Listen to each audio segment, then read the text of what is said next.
Sejak beberapa bulan yang lalu, ada pertanyaan berdasarkan tulisan seseorang yang merasa telah membuktikan bahwa nasab habaib dari jalur Abdullah atau yang biasa disebut Ubaidillah bin Ahmad al-Muhajir terputus dari Rasulullah Shallallahu Alaihi Wasallam. Beneran gak sih? Diambil dari Risalah Ahlul Bait dan Nasab Ba'alawi yang dirilis oleh Rabithah Alawiyah. Bisa di-download di website Rabithah Alawiyah di www.rabithahalawiyyah.org. Penuduh mendasari pernyataannya dari setidaknya dua kitab yang dijadikan hujjah, yakni Syajaratul Mubarakah yang diklaim karya Imam Fakhrur Razi dan Tahdzibul Ansab karya Al-Ubaidili. Dikatakan bahwa dalam kedua kitab tersebut tidak ada nama Ubaidillah bin Ahmad al-Muhajir, ayah dari Alawi yang wafat abad 4 Hijriah, datuknya para Alawiyin.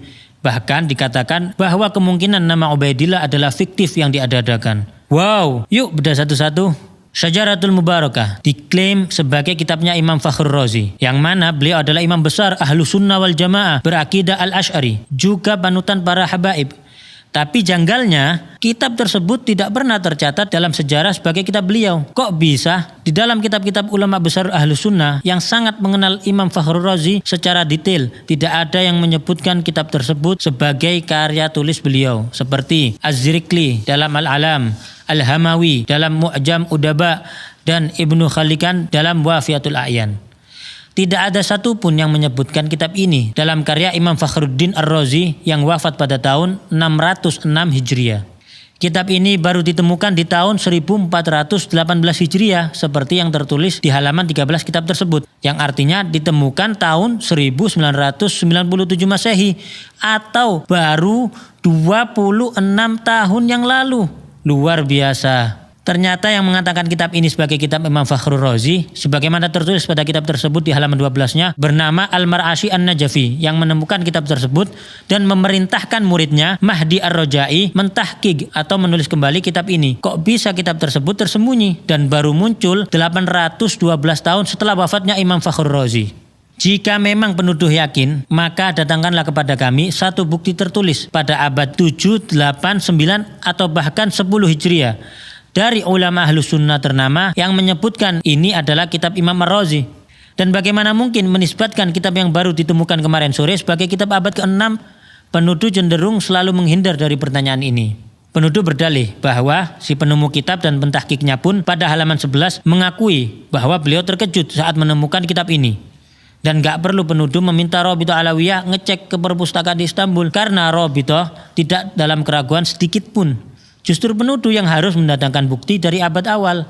Apalagi banyak kejanggalan pada kitab tersebut, seperti banyaknya nama besar yang tidak tercatat, seperti Syekh Abdul Qadir Al-Jailani yang hidup sezaman dan sewilayah dengan Imam Ar-Razi.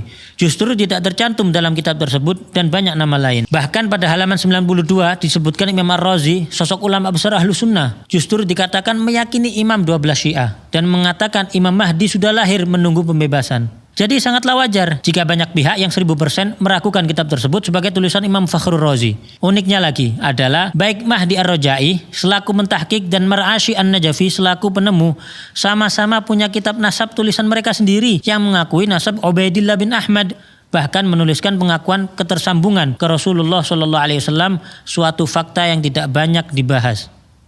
Oke, satu hujjah penuduh kita coret dulu. Lanjut hujjah kedua. Kitab Tahdzibul Ansab. Kitab ini karangan Syekh Ubaidili. Beliau adalah seorang ahli nasab yang mana dalam kitab tersebut Al-Ubaidili hanya menyebutkan di antara anak Ahmad bin Isa. Artinya beliau tidak berniat menyebutkan seluruhnya. Namun justru dalam catatan lain kita temukan perkataan Al-Ubaidili yang memang memiliki ribuan lembar catatan manuskrip yang dinukilkan oleh ahli nasab ternama Said Murtadha Az-Zabidi, yaitu Syekh Syaraf Ubaidili berkata, Syarif Ahmad bin Isa An-Nagib berhijrah dari Madinah ke Basra di 20 tahun kedua dari abad ke-4 Hijriah, yakni tahun 317 Hijriah. Beliau keluar bersama putranya Abdullah ke arah timur. Dengan demikian, Al-Ubaidili justru menjadi ahli nasab abad ke-5 yang turut mengakui adanya Abdullah bin Ahmad. Kami tidak mungkin menerima tuduhan sang penuduh bahwa ahli nasab sekelas Az-Zabidi berbohong dalam mengutip perkataan Al-Ubaidili tersebut. Sekarang dua hujjah tersebut sudah kita bahas. Nah, sekarang gantian. 1. Mampukah penuduh mendatangkan bukti dari abad 7, 8, 9, 10, 11, 12 atau bahkan 13 bahwa ada ahli nasab yang mempertentangkan kebenaran nasab Alawiyin? Perlu diketahui bahwa tidak ada satupun ahli nasab terdahulu yang mengingkari nasab tersebut. 2. Ilmu nasab sudah baku dan disepakati oleh seluruh mazhab tentang syarat penetapan suatu nasab. Lalu penuduh membuat suatu syarat, yakni harus ada kitab yang ditulis di zaman tersebut. Pertanyaannya, ahli nasab mana yang mengatakan kaidah tersebut adalah syarat isbat suatu nasab? Lalu kenapa penuduh membuat syarat atau kaidah baru yang tidak dikenal dalam ilmu nasab sebelumnya? Dapatkah penuduh mendatangkan satu saja ahli nasab terdahulu dari mazhab manapun yang mengatakan hal tersebut sebagai syarat penetapan nasab? Pertanyaan-pertanyaan tersebut dihindari oleh penuduh yang lalu berusaha beralih ke pembahasan lain. 3. Dan kata siapa Imam Ubaidillah hilang fiktif selama 500 tahun lebih? Jika mau sabar dalam mempelajari, nasab tersebut disebutkan oleh catatan nasab dari kalangan Alawiyin. Tapi mengingat penuduh tidak berkenan dengan catatan nasab dari kalangan Alawiyin, mari kita lihat sebagian dari banyaknya bukti tertulis oleh para ulama ternama dari zaman ke zaman yang mengakui nasab Alawiyin, termasuk Abdullah bin Ahmad, seperti Al-Janadi yang telah menyebutkan nasab Abdullah bin Ahmad. Dalam kitab As-Suluk karya Al-Janadi telah disebutkan nasab Abdullah bin Ahmad.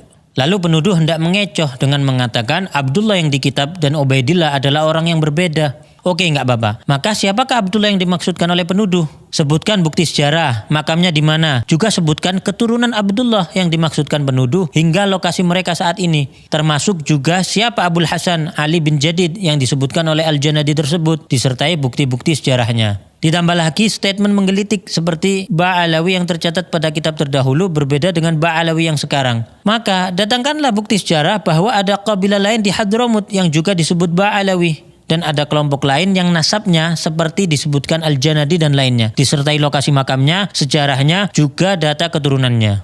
Al-Yafi'i, Al-Malikul Afdal yang juga menyebutkan nasab Abdullah bin Ahmad. Ali bin Al-Hasan Al-Khasraji juga menuliskan nasab yang sama. Al-Husain bin Abdurrahman Al-Ahdal yang menuliskan nasab keturunan Abdullah bin Ahmad.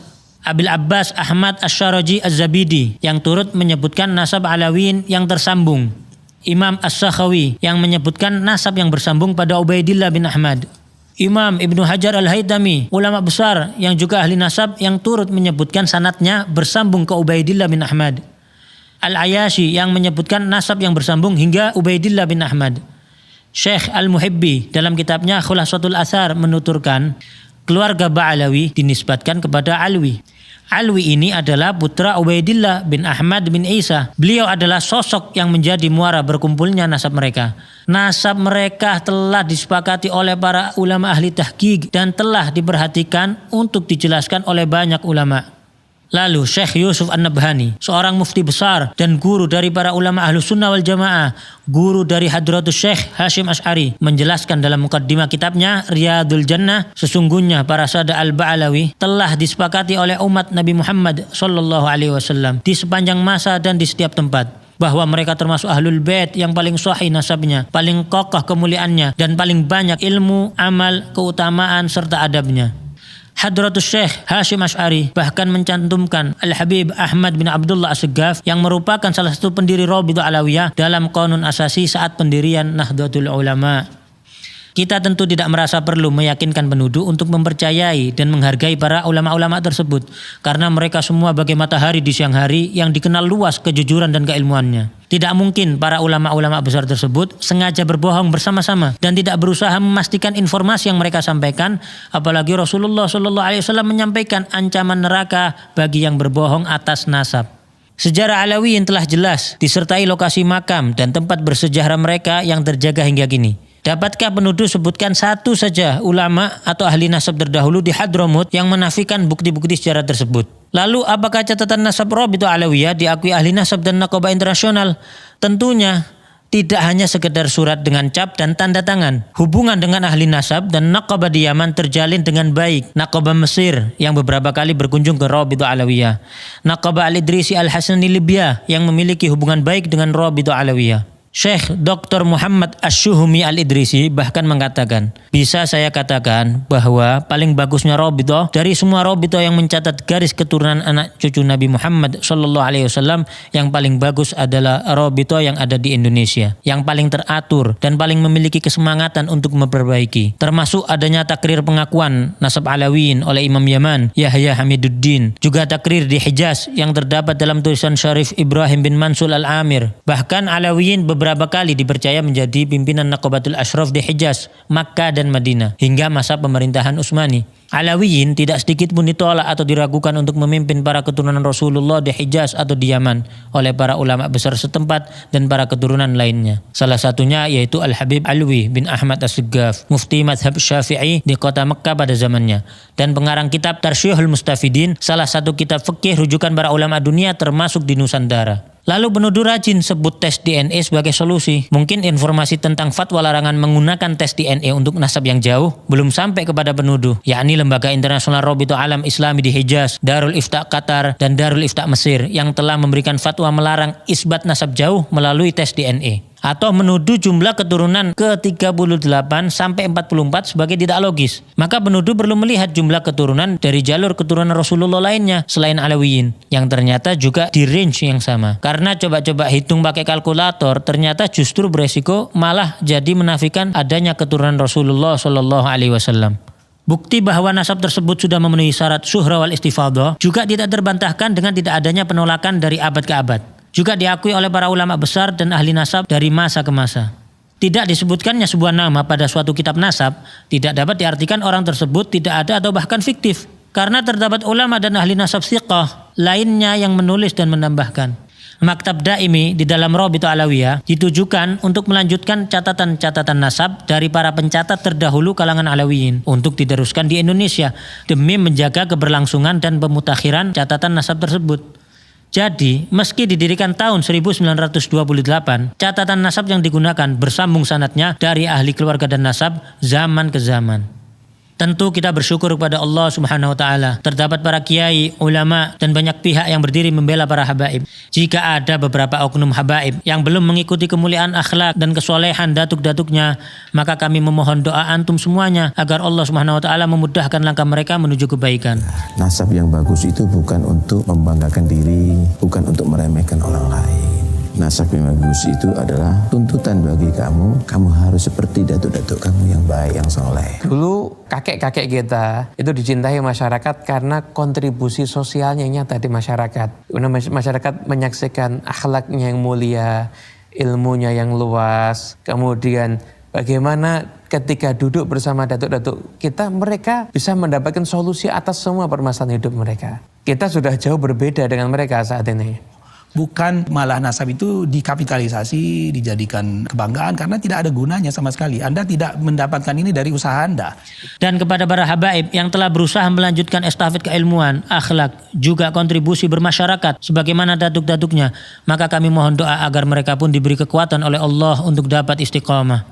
Rasulullah SAW bersabda, barang siapa mengaku-ngaku nasab atau keturunan yang dia sendiri tidak mengetahuinya, maka jadi kafirlah ia kepada Allah. Dan barang siapa mengingkari nasab walaupun samar nasab tersebut, maka kafirlah ia kepada Allah.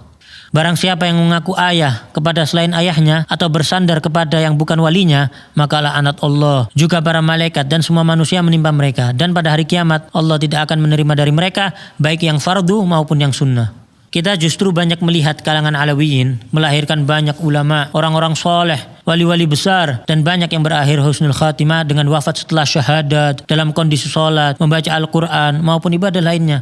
Jauh dari tuduhan kaum terlaknat atau pembohong. Namun kami peringatkan, janganlah kita mencaci para penuduh, menghina mereka, atau berlaku kasar pada mereka. Karena setiap manusia pasti berbuat kesalahan. Dan kesalahan tidak menjadikan pelakunya terhina selama ia memperbaiki kesalahannya serta bertaubat kepada Allah Subhanahu wa taala. Semoga Allah Subhanahu wa taala memberikan taufik dan hidayah bagi kita semua. Dan semoga umat ini dipenuhi rasa saling menghargai, menghormati, dan saling mencintai karena Allah Subhanahu wa taala. Gak perlu izin untuk share, download, re-upload video ini. Justru menjadi hujjah bagi kamu yang telah berperan dalam menyebarkan hal ini kepada seluruh kalangan.